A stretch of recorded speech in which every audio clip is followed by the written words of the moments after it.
When you eat red bell peppers and orange and yellow, and you get all of the colors of the rainbow in your produce this week, that, of course, has good phytonutrients and vitamins and minerals for you. But the fiber in those plants, especially, is the food that your microbiome in your large intestine needs. And so in order to keep that population happy, you have to get those good sources of fiber for them to feed off of. If you're not prioritizing that, then ultimately you would have maybe lower levels of these vitamins or other cofactors that those bacteria actually make, because they're not just processing stuff, they're creating some vitamins as well. Welcome to Salad with a Side of Fries. I'm your host, Jenn Trepeck, talking wellness and weight loss for real life. We're here to clear up the myths, misinformation, bad science, and marketing to teach you how to eat and how to cheat. Are you ready? I'm having salad with a side of fries. Hey friend, welcome back to Salad with a Side of Fries. I'm Jenn Trepeck, your host and health coach, here with you every week for Wellness Without the Weirdness. And last week, we talked about the connection between your microbiome and Parkinson's. And another level of that gut-brain connection is really what we focused on, not just, Parkinson's, but especially Parkinson's. And today, we're going to talk about another piece of gut health, specifically some of the symptoms that you're probably experiencing because you're human living in this world, but bloating, unpredictable cycles, PMS symptoms, to name just a couple. And we're going to talk about their connection to our hormones. Yes, all of those symptoms are connected to your hormones. So let me introduce you to our featured guest. She's a women's hormone coach and the founder of I'm Hormonal, where she helps women get to the root cause of their hormone and gut health challenges. After years of navigating her own digestive and hormone struggles while working in corporate sales, she discovered the power of functional nutrition and lab testing to address underlying imbalances rather than just managing symptoms. That personal transformation led her to leave her corporate career and her background as the Marine Corps officer behind her, while taking with her the valuable lessons that sustainable changes require both strategy and commitment.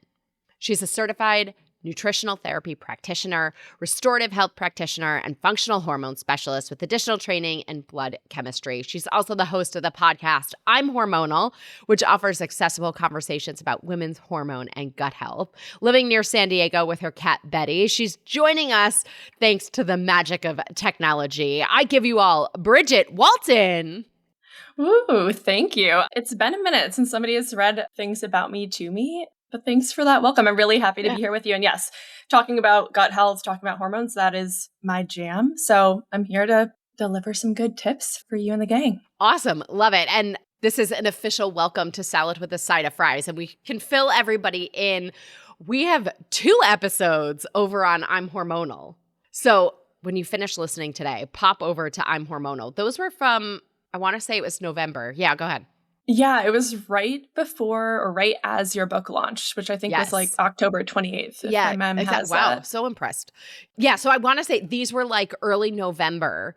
I think you guys will find these conversations fun. We talked about uncomplicating wellness, but also from different angles, different from your typical conversations, I think. So everybody pop over there. And Bridget, we heard a little bit of your story in introducing you. So I have some follow-up questions on that, and we'll start there and then jump off. Really quick, though, one more piece of housekeeping. We have to tell our members what they're getting this week. All right, so friends, join us in the Happy Healthy Hub. Being a member of the Hub is the next best thing to working with me as your health coach. You get a recipe each week, curated articles, additional discounts from me and our partners, interview episodes like this one in full video, including some behind-the-scenes content, access to the community board where we can interact, ask and answer questions, and so much more. All of this, by the way, is yours for just $12 a month. And if you pay for a year at one time, you get 2 months free. So it becomes a year for $120. What a bargain. Your recipe this week is for shaved spring vegetable and apple salad with ginger Dijon dressing. If someone's not a veggie fan, I think they're still going to love this recipe. It's a great example of how even just cutting something a different way can completely change our experience of eating it. And this dressing, by the way, is unreal. So to get this recipe, plus this episode in full video, access to our community chat where you can ask me anything, go to asaladwithasideofries.com/membership. From there, you click subscribe now. Follow the prompts to enter your payment info, create your login to access the hub and all of your benefits. Remember, you're going to asaladwithasideofries.com/membership. Okay, Bridget, we heard that you had your own digestive and hormone struggles, but tell us more about what that looked like for you. Really, what that looked like for me was a lot of bloating. It was many years of acne. I had a long skin journey, but yeah, it's really when we're working or just living in these stressful environments. If you listeners were like I was in my 20s, I wasn't maybe eating the best diet. So that culminated in the bloating all the time, all day. Of course, for other people, that can come to fruition in many different ways, like consistency or frequency of bowel movements. But yeah, for me, no, I was just given the big bloating gift. So, and then what had you connect it to your hormones? Like, well, maybe before we even get to the hormones, because you also just mentioned bloating is one of the things. I mentioned at the beginning even some PMS symptoms, but what else might somebody be experiencing that's an indication that this conversation is for them? Really anything that doesn't feel super good with your digestion, whether it's after you eat certain foods and you notice that you feel bad, whether that's tired or you have a stomach ache or you have bloating. If you are feeling really full after a meal, if you are not having daily bowel movements or you're having way more bowel movements than, maybe what your friends are. That could be a good meter if you and your friends are talking about poop. What else is there? Of course, there would be like stomach pain. I think those are the main ones that you can see when you look down towards your belly button. But also we have to remember that what's going on in the gut is reflected in the skin, like we mentioned a hot second ago. I think that's my concise list of what to keep your eye on. Perfect. And so going back to your experience, on top of the gut health pieces, you also had some what you thought were hormone challenges happening too. Tell us about that part. Yeah, so I had many years of itchy vagina, like a lot of women do, unfortunately. And for me, I thought, okay, well, if it's related to that area, it must be a hormone thing. So I really started down my hormone education journey at that point. I did a great job of implementing all of those things. I would test my hormones were in great shape, but it didn't actually change anything. So beyond that and starting to learn about gut health and coming back to a question you started to ask earlier, I realized, okay, well, what's happening in my digestive system is having this echo effect on my hormones or on my vaginal health. And that was like the one area I needed to focus on instead of just my hormones. Did that make sense? Yeah, well, I think it's kind of like a chicken and egg thing, right? Mm-hmm. Like I think to your point, when something's going on, or even if we think about the PMS symptoms or the unpredictable cycles, we assume that those are all hormone related. Exactly. And so then it becomes this chicken and the egg of like, is it hormones creating the gut disruption? Is it gut disruption creating the hormone disruption? And so maybe the place to start is explaining, so everyone's with us, the connection between those two. Perfect. Let's start with the example of for somebody who's not having bowel movements each day, maybe it's a couple of days in between. So that's your digestive system, of course. But the way that that impacts your hormones is that you're not eliminating the estrogen metabolites, or that's one of the metabolites, one of the hormones that you eliminate through your waste. But that can allow for a buildup of higher levels of estrogens than you would otherwise want to have. And that's what results or can contribute to PMS. That's what can contribute to heavy bleeding when you are on your period, to cramping, to mood swings, to anxiety, and all of those things. So that's the first example, just not having regular bowel movements leading to increased estrogen and some of those experience. The second example I'll mention is for some of you who experience bloating, not everybody, maybe there's some sort of overgrowth, right? Our digestive system is this great expansive microbiome of different bacteria, yeast, etc. And when those are off balance, that can also cause inflammation. Now, when inflammation is getting a little bit crazy down there, that can impact your stress hormone cortisol, which then can impact your sex hormones as well. So those are the two top of mind ways that your digestive system is directly impacting your cycle regularity, your symptoms around your cycle, those types of things. And even our body's capacity to create hormones is connected. Yeah, such a good point, because most of our sex hormones are derivatives of cholesterol. So of course, we get some cholesterol through our diet, and that's very important. Our body also makes some cholesterol itself. But thinking of, okay, does your digestive system even have the ability to properly extract nutrients from your food? That's the initial baseline to be able to build those hormones. So you're exactly right. Yeah. And so kind of digging deeper on some of this and this idea of nutrients and creating hormones, will you walk us through? So you talked about the breakdown, and we understand other pieces that can create the hormones. So what are the pieces where things that we're doing are impacting that connection that maybe we don't realize?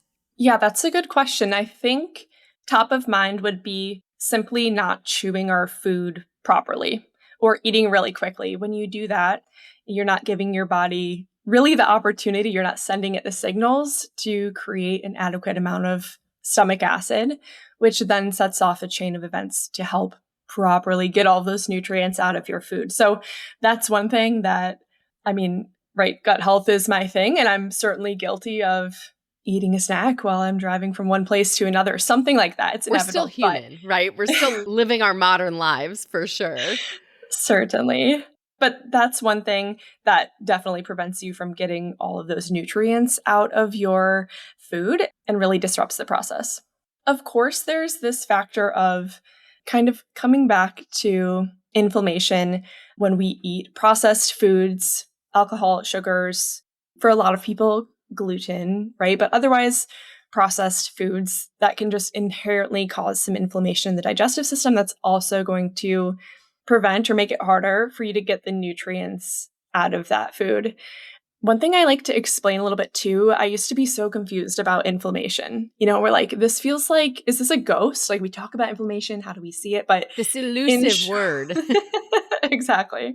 But in short, I think it's helpful to know that when we're talking about inflammation, we're talking about your immune system responding to something. In this case, maybe a totally normal, healthy food you're eating or a processed one, but that inflammation response then can impact your stress hormone, which again impacts your sex hormones.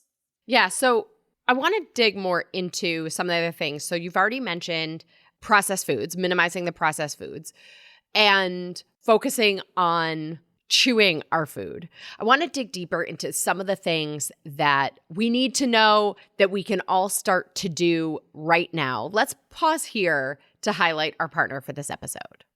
One reader described Uncomplicating Wellness as refreshing, honest, and deeply human. Another said it reminded them that they are the expert of their own body.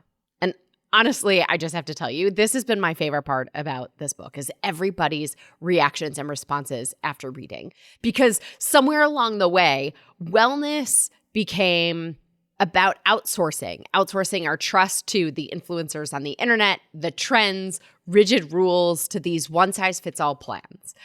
And my book, Uncomplicating Wellness, is really about helping you reclaim that trust, trusting yourself, trusting your body, and it gives you the tools, context, and frankly, clarity so that you can do that. No more guilt, no extremes.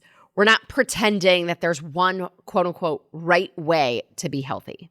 So if you want wellness to make sense again and feel like it belongs to you, text the word book, B-O-O-K, to 833-801-0500 to learn more. Again, text the word book, B-O-O-K, to 833-801-0500. Okay, so as we think about what we want to do, we hear a lot about testing. We hear a lot about food choices. Where do you recommend people start? I want to answer this question in like two different branches. Great. So first I want to talk about like everybody across the board. This is a good way to maintain good gut health. This is a good staple to focus on implementing regardless of what your gut health journey is at. And then I'll talk about for somebody who has maybe had like years and years of frustrations and gut symptoms where they could start to get a more pointed path. Awesome. But across the board, it's the stuff that is not super difficult or complex, but they're the hardest to remember. So I know this is stuff that you talked about in your book too, right? But eating plants, like eating fruits and veggies that are all across the rainbow, right? You want to get all the colors in. You want to be including fermented foods. You want to minimize processed foods. You want to hydrate. These like very unsexy things that actually make a difference. One other thing that is also not rocket science, but always worth mentioning, if you notice that, for you, dairy makes your stomach upset, you just might need to really avoid dairy, unfortunately. So those things, if that's what you're kind of wanting me to and let's talk about why too, right? I believe the difference between knowing what to do and actually doing it is understanding why. So, and I think also hearing things 7 times, 7 different ways from 7 different people at 7 different times helps us too. So talk about sort of the value of that diversity, what the fermented foods are doing, all that good stuff. When it comes to the diversity in the fermented foods, I think we can kind of group that together. It's important to know or be reminded that your gut microbiome, it needs to be fed too, right? Those bacteria, they need food. And sometimes that's slightly different than what we humans need. But what I mean by that is, so let me make that more practical. When you eat red bell peppers and orange and yellow, and you get all of the colors of the rainbow in your produce this week, that, of course, has good phytonutrients and vitamins and minerals for you. But the fiber in those plants, especially, is the food that your microbiome in your large intestine needs. And so in order to keep that population happy, you have to get those good sources of fiber for them to feed off of.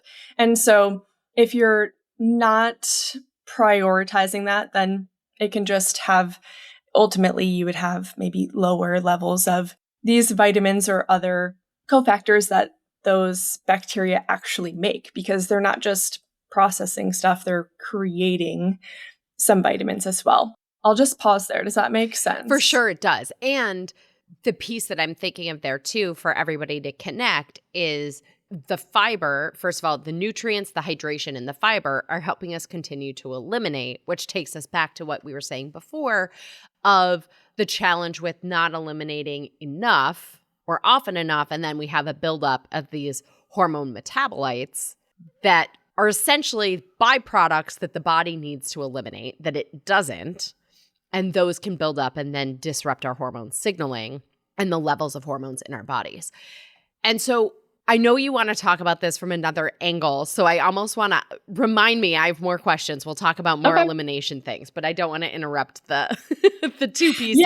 Yeah. This one can be concise too. I just think it's really important to say that, and this was my situation too, where I tried a lot of the kind of simple things that we all can do, which again are very important.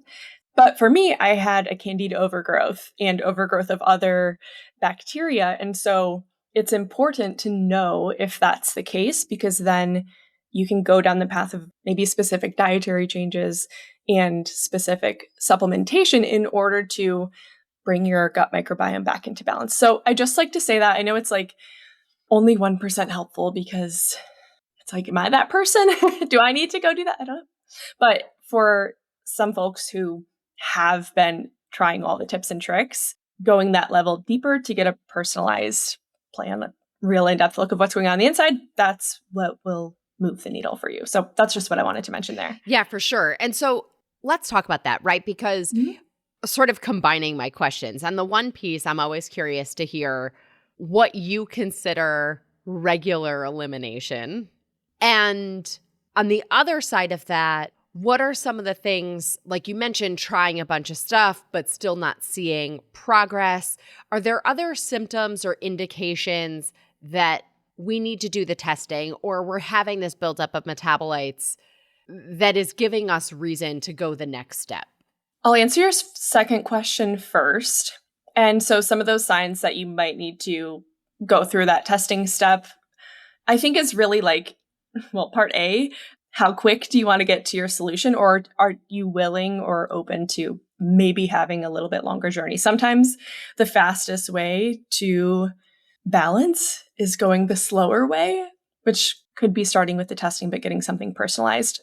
I think maybe you're probably talking about more like symptoms, everyday experiences. And I would say if you're having a more acute stomach pains, if it's really, really uncomfortable, it's not like, oh, I'm a little bloated, I'm feeling like I'm 6 months pregnant every single day. That's a sign that there's more likely some sort of overgrowth that you'd want a personalized plan to address. Let me think if there's anything. Well, coming back to the hormones piece, I think it's important to be reminded that it takes about 100 days for the egg and the follicle to really develop before you ovulate. And if you're looking to conceive, or even if you're not, but if you're going to conceive, right, you want to be thinking 100 days backwards of what was my health like then. So maybe that's one other nuance I'll mention here is just if that is your goal, procreation, and you have a timeline around that, then making sure that you leave ample time, maybe like 6 months, to really do the gut repair, the gut balance work. I think that would be just another thing worth keeping in the back of your mind. How does all that land? Do you want to add anything there? Yeah, no, I think it's a really good point because there's so much that we sort of think it's instant and it's so not. And to your point of the slower route is potentially faster, because sometimes when we think we're taking the shortcut, oh, I just need this one thing and it's going to get me there, it doesn't. And we end up playing this guessing game, or we're throwing darts all around the dartboard. And so I think so much is marketed to us as the magic answer. And if we're willing to take it step by step, that's often really the fastest path. I think that if there is something being promised as like, this is going to work for sure, there's not leaving any room for nuance. That's something I would definitely want to note and think a little bit deeper on for sure. I'll come back and I'll answer that first question that you had too about what is like a healthy frequency for elimination. I know some textbooks or some professionals would say twice a day, which I'm like, that seems like a lot. For me, I guess my rule of thumb would be once a day. If you have a good rhythm of in the morning, you're getting ready for your day, that's your time, great. You're check that off for the day, perfect. I'll add one other nuance too, though, that I've had some clients who are like, well, I have bowel movements every other day, but I feel constipated still. So I just want to add that for the nuance of if you don't feel like it's a complete elimination, regardless of how often you're actually in the bathroom, then that's worth noting. So there's that bit of individuality. Yeah, for sure. And we've talked about the food pieces that play into that. Let's talk about some of the lifestyle things that everybody wants to keep in mind. Where do you want to start with that? Just to make sure I got you, lifestyle things for like overall gut health. Yeah. Or specifically. Well, the overall gut health, the elimination, and even thinking about this balance and connection to our hormones. Okay, good question. Where to start? I think we have to start with stress, fortunately or unfortunately. I'm sure that we both talk about this all the time, right? Societally, we probably really downplay the impact that stress has on us. We are like, oh, this is normal. Everybody is stressed, but your body is still going to take that stress for action, or rather inaction, right? Stress will certainly, or it could certainly slow down your digestive process because, like we mentioned before, with lack of chewing, you're just not secreting the right amount of stomach acid and then not the right amount of enzymes. So that can really be impactful. Yeah. So how can that look? I don't know. What are your favorite ways for stress reduction that you like to focus on or incorporate? I mean, one of my big things with stress is to think about it all throughout the day. So having things planned at every step of the day to ensure that we are continuing that chipping away at that iceberg of stress that has built up and that response in the body. So in the morning, for some people, it's their movement. Maybe it's some quiet time. Maybe it's music. During the day, do you need a couple minutes of silence? Do you need a couple minutes to journal or dance it out to your favorite song from high school or college? You know, a gratitude journal is a tremendous practice for stress. You know, shifting what we're focusing on does incredible things. Breathing, like I'm a big fan of deep breathing and adding that breath to, if we talk about habit stacking, how to fit it into the day, add 3 deep breaths, you know, box breathing if you can, to right before we eat. So deep breaths send biochemical signals to the body that the stressor has passed. So we are turning off fight or flight, turning on rest and digest through deep breathing as physiological signs. So what better time to turn on rest and digest than before we eat something so that our body is primed to take that in. And then, of course, choosing those foods, as you talked about before, eliminating some of those processed foods or as many as we can, because those processed foods are another stressor on our system, even when we don't think of them that way, because it's not psychological stress. There's also that physical stress. I'll mention 2 other things that maybe will really resonate for some listeners out there, but I think canceling what you can on your schedule is really a good reminder to your nervous system that, hey, you can choose how you're spending your time and energy, and you actually can cancel dinner with your friends and it's okay. They're still going to be friends with you. Or so, that's obviously a very short term kind of, maybe if you're in some sort of acute stress response, remember, you can do it. You can cancel some of the stuff in your calendar, lighten your load, kick your feet up. The second thing that I wanted to emphasize too is finding a meal service in your area that puts together these really great meals for you, hopefully not delivering it to you in plastic, but that can really change the landscape when it comes to stress. Self-evident why, right? Time, food. You don't have to make a decision about what you're going to eat. So those are my top 2. I love those. I think those are tremendous ones to add.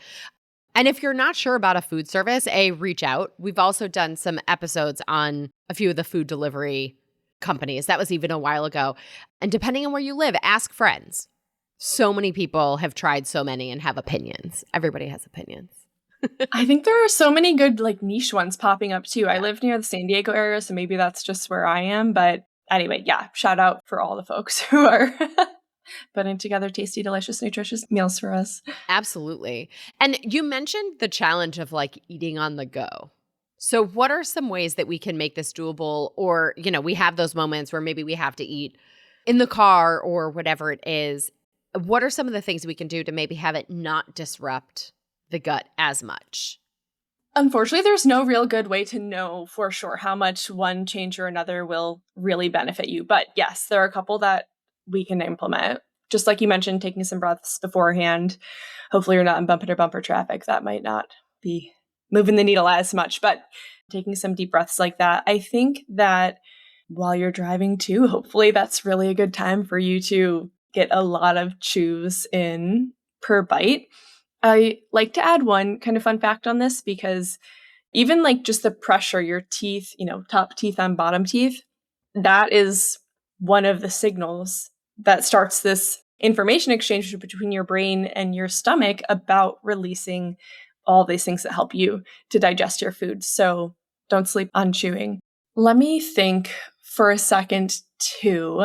Well, no, I think those are probably the 2 most reasonable, attainable ones while you're really on the move, except for maybe this last reminder for real of, hey, if that's all you've got, that's all the time you've got, you should eat your lunch. Don't forego lunch because you couldn't do it relaxed. It's still going to be overall a net positive. Yeah, I think that makes me think too, being a little more kind and gentle with ourselves. Most of us are doing what we got to do and figuring out how to make it all work. And I think that's also totally valid. And just doing what we can when we can. I would imagine that folks who are listening to your podcast are like, right, they're here to learn. We're here to learn. We're here to implement things. And so, yeah, if you're listening to the podcast, you probably already have so many good habits in place that, yeah, for some of these other, I don't want to even call it a nice to have, but when you have the capacity, keep it in mind. When you don't, you're still doing great. Absolutely. So final thought before we move to our rapid fire off-topic questions. Anything else you want to add about this connection between gut and hormones and sort of deciphering the signals there? I think I'll just take this chance to remind folks that it really is a tie-in with your stress hormone as well. And so that's, I think, one piece that is missed. I think that, like you mentioned earlier too, we started talking about, is that when there's something weird with our hormones, there's something weird with my period, I only think, how can I fix my hormones, and not taking a step back to look holistically at my body, at everything. Because your digestive system, your stress, your sleep, your blood sugar, all of those things are so interconnected. You could look at hormones in a silo, but that isn't going to be the perspective that will best serve you. And then one other thing that I love to emphasize or remind folks of too is that I think sometimes we say, oh, gosh, I have such bad cramps every month, for example. And like, why is this happening? Like, this is whatever emotions that we have about it. But remembering that your body is just trying to signal to you that something is off. And so if you can take that as a note to say, okay, I'm having some pain. Is there some inflammation that needs to be addressed, as just one idea? Then that's how you can listen to your body, work with your body, instead of try to just cover it up for the sake of covering up the cramps. Absolutely. There's so much to be said. I mean, my brain is going in a million directions, and that's probably an episode for another day as far as our experience of pain and cycle pain and what's really going on. But I will say, to this point, it is possible to have cycles that are not completely disruptive to every moment of your everyday. It is. And what's normal, or common, I should say, is actually an indication of imbalance. Yes, very well said. Sometimes the things that are common, they're not normal, right? And it's worth investigating. Exactly. And that's why we're here. So tips, tricks, things that you can implement now and see how you feel. Awesome. All right, Bridget, are you ready for our rapid fire off-topic questions? I'm ready. All right. As ready as I think I can be. Right. All right. What's the best thing you've done for your health this week? What's the naughtiest thing you've done related to your health this week? The salad and fries of your week. Yeah. Okay. I have been playing a lot of beach volleyball lately. So this morning I got up with the sun and I played some volleyball, which I think was good for my brain part of my body. I love it. And I got moving. And then this week, my birthday was earlier this week. I turned a grand old 33. So the amount of dessert that I've put into my body this week is admirable. But that was my naughty. Awesome. Well, happy birthday. That's awesome. Thanks. If you weren't a coach, founder, and host of I'm Hormonal, what would you do? Maybe be a professional beach volleyball player. I mean, I could see that. I think I need to go to a few more clinics before I'm there, but I'll let you know. Perfect. Your favorite book on any topic other than your area of expertise, or you could give us a fiction book. Oh my gosh. Okay, this is very millennial of me, but I feel like I need to still say Harry Potter. I kind of love Harry Potter. So nostalgic. And then I also just want to call out Atomic Habits. I think it's such a good one to reread and re-listen to. Yes. If you could cure one ailment, disease, or sickness, what would it be? Oh my gosh. Is it too broad to say gut imbalance? It might be, but I'm going to say that anyway. I think just focus. If we could have our gut health in check, everything would be so much smoother. Amazing. If you were a superhero, what would be your superpower? Well, I hope it would just be like making people laugh and feel connected and cared for. Love it. What's your biggest pet peeve? This one isn't super lightning fast. Probably my pet peeve is when people don't use their blinkers. It's so easy. It's so easy. And it's free and it takes no energy. So that's my pet peeve. That's our Michigan connection. Yeah, it is. People in the Midwest, they use their blinkers. We do. All right, last one. In your opinion, what's the next frontier in wellness? My hope is that the next frontier in wellness is really a shift towards personalized approaches, and hopefully in a way that is affordable and accessible for everybody, or for more people than there is now. But I think that having some of those personalized approaches, that's, again, what will really move people forward and help people feel better ASAP. Absolutely. Well, thank you again, Bridget Walton, for being here. Tell everybody how to connect with you, where to find I'm Hormonal, and all the things. Thanks. Yeah, thank you for having me. I am on Instagram at I'm_hormonal, and then my podcast is called I'm Hormonal as well. You guessed it, my website also, www.imhormonal.com. So yeah, thank you so much for having me. This has been really fun, and it's good to connect again. Yes, absolutely. And thank you again. We'll put links to everything in the episode notes so everybody can just click, even though it's easy enough to remember, but everybody can also just click below. Perfect. Awesome. All right, friends. On Friday, in this week's bite-sized bonus episode, we're talking about Biena edamame. So I was in the airport in March. I saw these, grabbed a bag. And so the question is, are they something we might want to have on hand all the time? You know, we're going to look at them together on Friday in this week's bite-sized bonus episodes. Be sure wherever you're listening, click the plus sign or the follow button, and then your app will alert you when it goes live on Friday morning.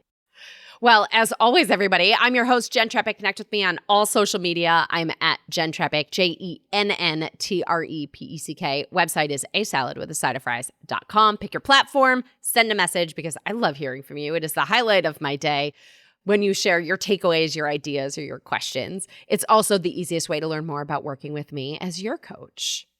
Bridget Walton, thank you again for joining us this week. Thanks for having me. Absolutely. So fun.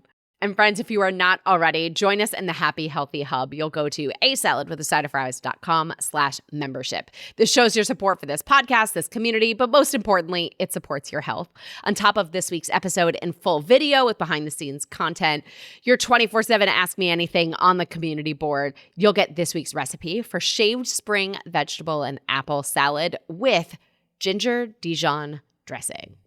So until next week, remember, when your instinct is to say it's your hormones creating your symptoms, pause and consider if it's your gut contributing to the hormone imbalance. Well, friends, that's it for today's episode of Salad with a Side of Fries. Congratulations for making yourself and your health a priority. Thanks so much for joining us. Be sure to click subscribe or follow on your favorite podcast platform.